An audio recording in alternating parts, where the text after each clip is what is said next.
The Zephyrus laptop family from Republic of Gamers appeared around 2017 and was a sort of rebellion, a slim and stylish answer to the brick-like gaming laptops of those times. And as it is still stated on the product's official page today, the Zephyrus series defined ultra-thin gaming. But since we don't live in memories, Asus has released a new model from the series this year, so today's protagonist is the ROG Zephyrus G14, a tiny, finely crafted and damn well-built laptop. But the most impressive aspect is related to what this laptop delivers, despite its ultra-portable appearance. And I will start directly with the configuration. An AMD Ryzen 9 7940HS processor with 8 cores and 16 threads, which reaches 5.2 GHz in boost, 32 GB of DDR5 memory, of which 16 are soldered onto the motherboard, and the other 16 populate the additional slot. And the crown jewel is the video card, a GeForce RTX 4090 laptop. The only catch here is that the system's processor is from AMD's HS range, meaning those with lower consumption. And the video card is the 125 watts version, so it too is limited compared to the 4090s of the Strix Scar 18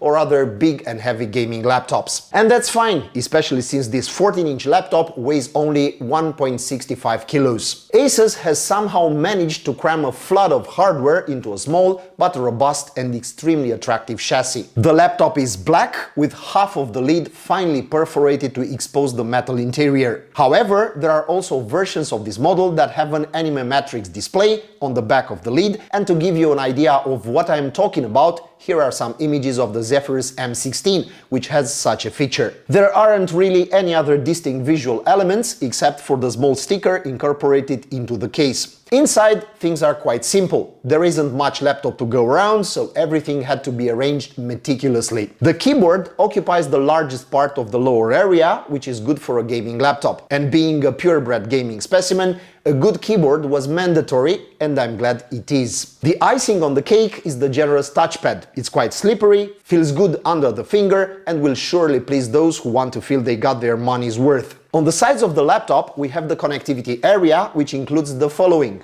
On the right, we have a microSD card reader, a USB 3.2 Gen 2 Type-C with DisplayPort 1.4 support, and two USB 3.2 Gen 2 Type-A ports. On the left, we have the power supply, an HDMI 2.1, a 3.5mm combo jack, and note, a USB 4 Type-C with DisplayPort 1.4 and power delivery. But your eyes remain glued to the 14-inch screen, which no longer seems that small. This is the new trick that manufacturers have discovered lately. You put a 16:10 format screen on a small format laptop and you gain vertical space. It's eye-pleasing, and with the display being so small, any extra screen space is welcome. And what a screen! ROG Nebula HDR, it's what it's called, and the specification sounds something like this. Mini LED QHD panel at 165 Hz with a 3 milliseconds response time. We already know the ratio, the rediscovered 16:10, and the brightness reaches 600 nits, so it does HDR as well. But I want you to ignore all these pompous specifications.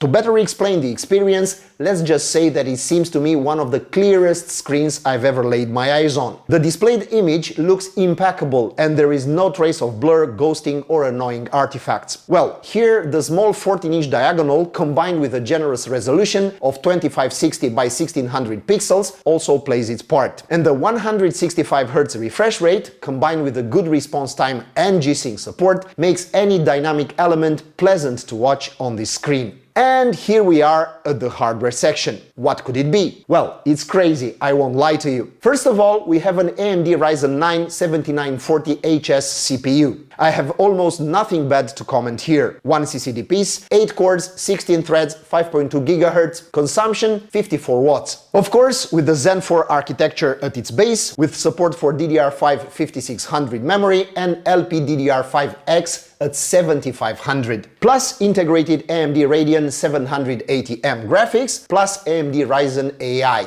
And here I want a little attention from you, because what I'm going to tell you next could shift things a bit in AMD's favor. There are now artificial intelligence cores integrated directly into the processor, which optimize how tasks are distributed among the traditional cores. As these learn how you use your laptop, functionality improves. These cores have also other roles, less spectacular, but just as important. For example, automatic framing, a feature that keeps you in the center of the frame even if you move during a video conference. Eye contact correction, aka that weird filter that puts false eyes that always look into the camera.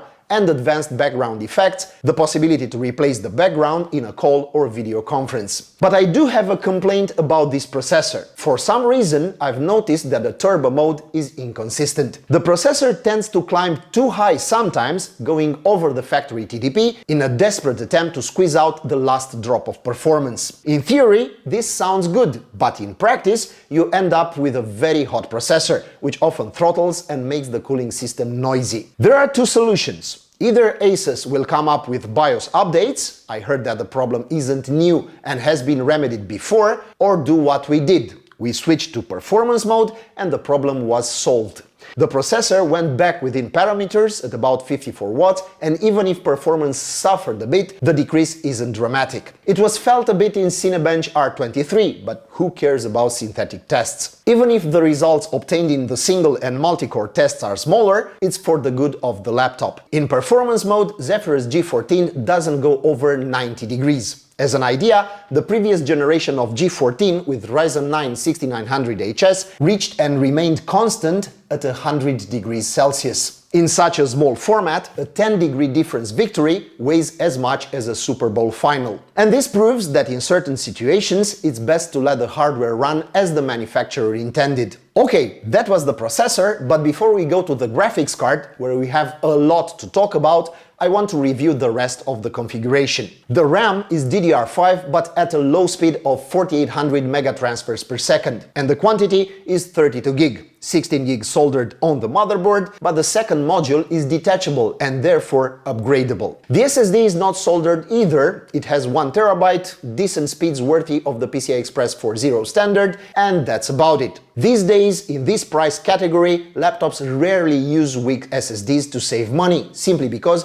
SSDs are now very cheap. The storage speed is decent anyway, up to 7000 megabytes per second, and you also have an additional slot for a configuration that can accommodate 2 NVMe SSDs, both at their maximum performance potential. And we've come to the climax of the story, and follow me closely here. The Zephyrus G14 that we received for testing is the top model, equipped with an RTX 4090 laptop graphics card. The only caveat compared to the 4090 from a Strix Scar18, for example, would be that the card on this G14 has its TGP limited to 125 watts. This means it is 50 watts away from an RTX 4090 in a large format laptop. And it translates exactly how you suspect, namely that performance suffers, but by how much? And to answer this, we turn to the results we got with the ROG Strix Scar18 with a 175 watts RTX 4090. We skipped the synthetic tests and went straight to gaming, because that's what interests us in the end, right? You don't play Cinebench after all. And as soon as you put the results in a comparative table, you immediately realize the performance difference between the two cards. Zephyrus G14 recorded an average of 68 FPS in Cyberpunk 2077 on Ultra without RTX and DLSS. In comparison,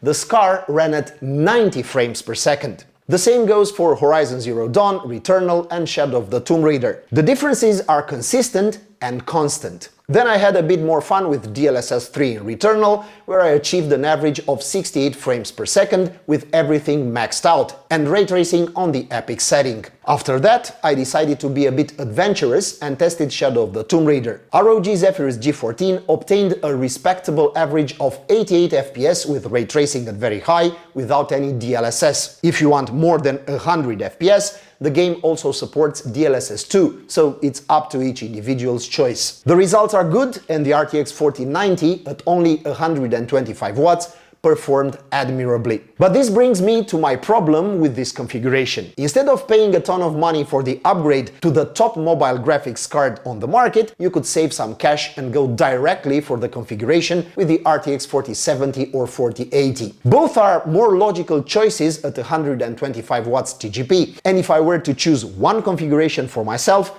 I would go without hesitation for the RTX 4070. The laptop will still be there in terms of performance, minus a few FPS here and there, but perhaps the temperatures will be better. Of course, keep in mind that you will be downgrading VRAM, you know, that story with those 8 GB, but for some people those 8 GB are still enough, especially when you can save a lot of money. The cooling of the G14 is managed by the same ROG intelligent cooling system. This has a vapor chamber for the processor and one for the graphics card. And on top of that, Asus has also used liquid metal from Thermal Grizzly. This means that the CPU has a headroom of up to 25 watts, hence the aggressive turbo mode. But for the moment, some stabilization is needed. But once that this issue is resolved, there is no doubt that the cooling system will cope brilliantly. It is already doing well, even in the heat of these days, without too much air conditioning in the testing room. All in all, the ROG Zephyrus G14 has won me over. And despite some minor shortcomings, it has emerged as one of the most interesting gaming laptops we have tested this year. Even though it is small and the 14-inch diagonal seems somewhat cramped, it works for a single-player game, and with the connectivity on it, any gaming monitor is just an HDMI 2.1 away. The keyboard is good, you have enough USBs to plug in a mouse and headphones, enough processing power, and overall it's a very nice product. It is good looking, powerful and light, so from my point of view, almost perfect. And now tell me in the comments section, what do you think? What do you like about it and what not? And in the same vein, how do you prefer gaming laptops? Big and heavy, like a desktop replacement, or small, light and portable, like this one? I can't wait to hear your opinion, and while you're here, subscribe to Techniqualities. All the best and have fun gaming!